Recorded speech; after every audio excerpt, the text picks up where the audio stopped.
Hey y'all, are you a new or returning VGC player struggling to build a team for Series 1? Stick around to hear which most common Pokemon you should be planning for as you build your team and how you can best counter them to climb the ladder all the way up to Master Ball.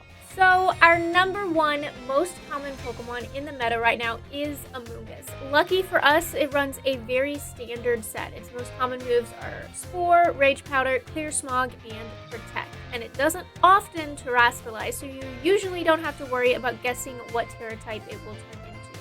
Keep in mind that Spore and Rage Powder don't work against grass types or Pokemon with safety goggles, so those can be good counters. And don't forget that if you have a Pokemon you don't want to be affected by Spore or Rage Powder, you can terastallize it into a grass type to gain all of the same benefits of a grass type, like that immunity to Spore and Rage Powder. Amoonguss can often be paired with Goldingo to kind of protect Goldingo and give it some turns to Nasty Plot for those Make It Rain bombs. So anything with Heat Wave is going to be a really good threat to that pair in particular. Something like Safety Goggles Arcanine comes to mind because it'll have that Stab, Fire, Heat Wave, and Safety Goggles will make it immune to Spore from the Amoonguss.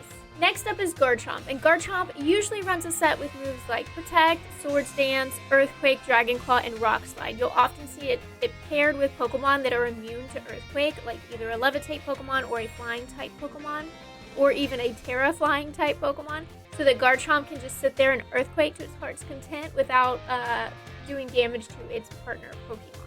And usually Garchomp will either be a ground or steel Terra types.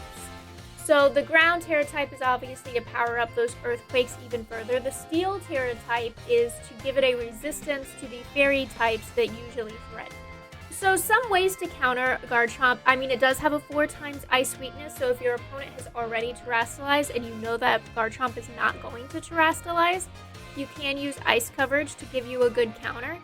And even if the Garchomp tears into a ground type, you'll still have a 2x ice weakness. So the only time you'd have to worry if you're gonna target a Garchomp with an ice type move would be if it terastallizes into the steel type.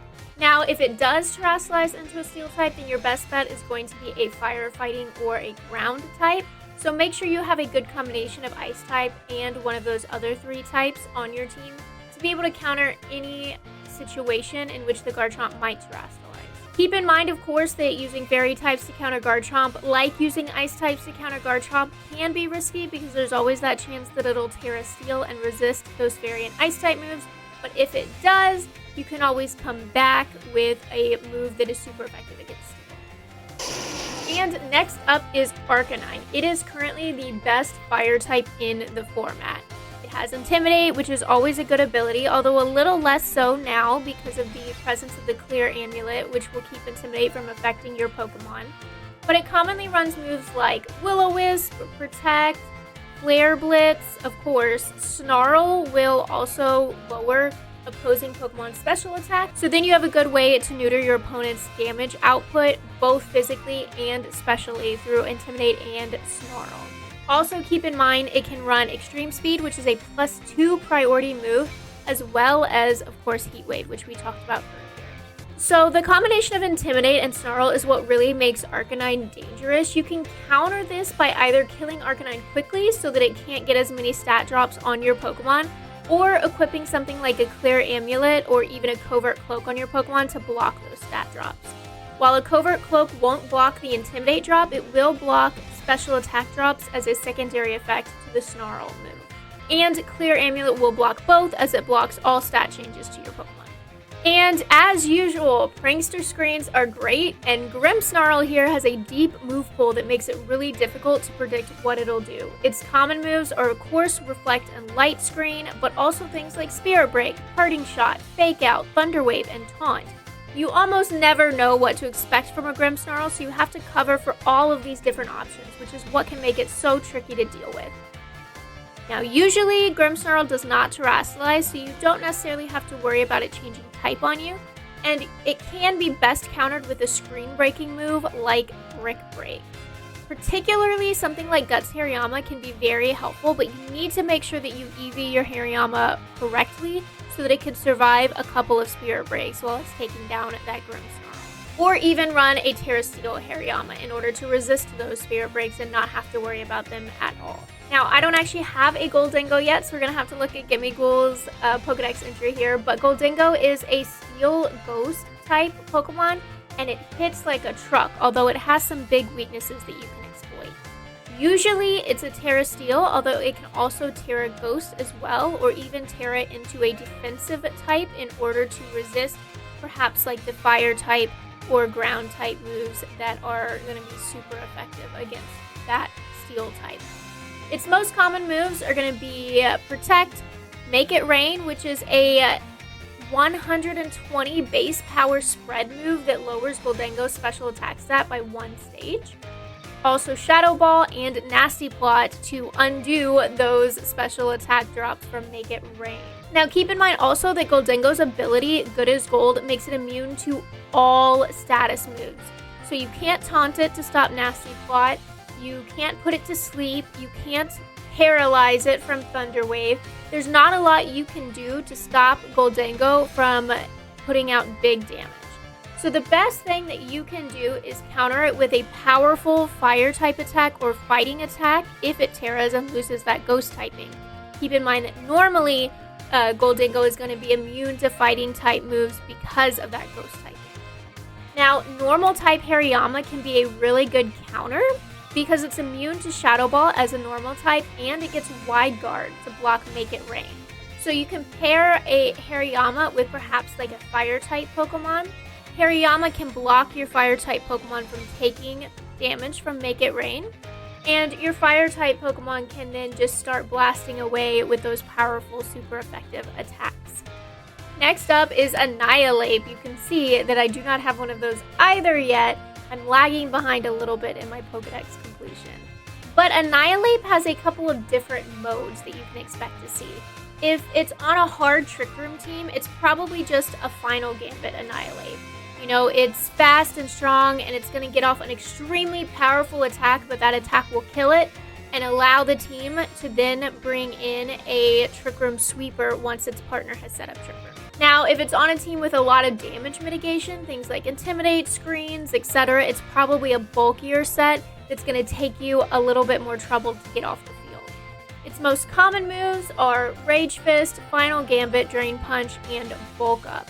You gotta worry about that because Rage Fist will increase in base power the more times that Annihilate gets hit. So if it's a bulkier set, you really want to do as much as you can to stop it from getting bulked up. Pardon the pun with the move there. But you want to try to take it down in as few hits as possible, or put just normal type Pokemon on the field that are going to be immune to that ghost type Rage Fist.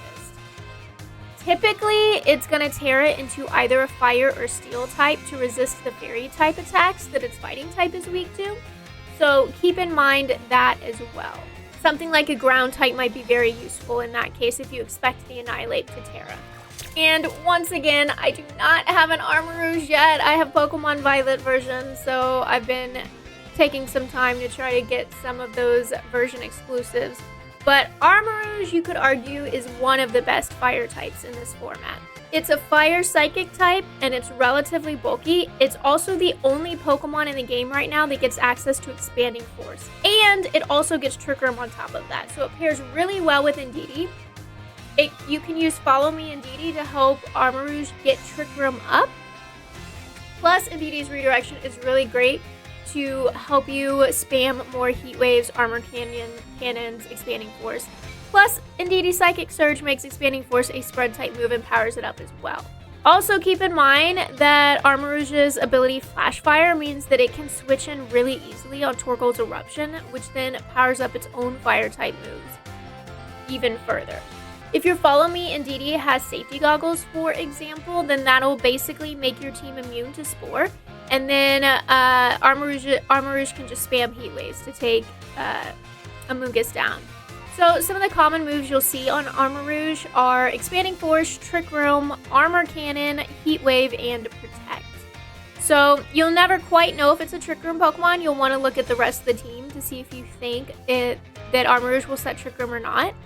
Commonly, Armorouge is going to be Terra Grass to cover for the water types that its fire typing is weak to. And like I said before, that Flash Fire ability threatens Torkoal really hard and keeps Torkoal from spamming Spread Fire. And finally, last but not least, the only Prankster Tailwind user in the format is Murkrow, not its evolution Honchkrow, which does not get access to Prankster, only Murkrow. So keep in mind that with a Ghost Terra type or a Covert Cloak, you can actually make your Murkrow immune to Fake Out. And with Prankster Haze, you can overwrite speed drops that can be used to counteract Tailwind. Murkrow right now is the best counter to those Dondozo teams that we see on the ladder, because with Prankster Haze, you can just click Haze, and all of Dondozo's boosts from eating Tatsugiri will be erased, and your opponent will be down 2 Pokemon to 1 until you can kill the Dondozo or their Tatsugiri dies, and they can get a second Pokemon on the field. So common moves we see on Murkrow are, of course, the status moves, Tailwind, Taunt, Haze, sometimes Quash.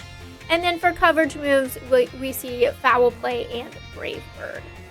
Now Murkrow rarely Terras. If it does though, you can probably expect it to Terra into a Ghost type to make it immune to that Fake Out. So the best way to counter Murkrow, you can bet that it won't Terra or hold a Covert Cloak, and you can try your best to just Fake Out the Murkrow, or you can just counter it with your own Murkrow. You know, they Tailwind, you Tailwind, and then nobody's sort of won any advantage there. You can also use super effective priority moves on a faster Pokemon. So for example, Ice Shard is a priority move, which means it will go in the same priority bracket as Murkrow's status moves.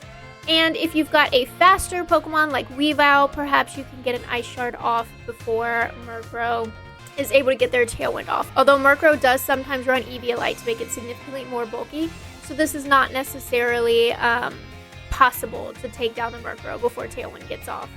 So that was just a really quick rundown of the most common Pokemon in the meta right now, what they do, what moves they run, what abilities they have, and how you can best counter them as you're building a team for yourself on the ladder. As always, leave a comment down below to tell me what you think and if you have any other ideas about the meta. And as always, if you want to see more videos like this, make sure to like the video and subscribe to the channel. I'll see y'all later. Bye!